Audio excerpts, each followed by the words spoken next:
అద్భుతమైన సృష్టి. ఎందుకు అంటే ఇది కొండల్లో మనకి దొరుకుతున్నటువంటి ఎదురుకొక్కులు. చూడండి ఎంత పెద్దదిగా ఉన్నాయి. చూడండి, ఇది చాలా పెద్దది, కనిపిస్తుందా? ఇది చాలా పెద్దది.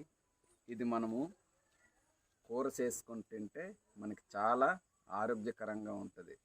మనకి ఆహారంగా దీన్ని కూడా మనం తీసుకోవచ్చు. ఆహారం తీసుకున్నప్పుడు దీన్ని వండుకొని కూర చేసుకొని మనం తినొచ్చు. అంత అద్భుతంగా మంచి ఆరోగ్యాన్ని ఇచ్చే ఈ కొక్కు ఎదురులో మనకు పుడుతుంది, ఎదురులో దొరుకుతుంది. అవి ఇదిగో కనిపిస్తున్నాయి కదా, ఆ కొండల్లో ఇది దొరికింది. ఈరోజు తీసుకొచ్చారు.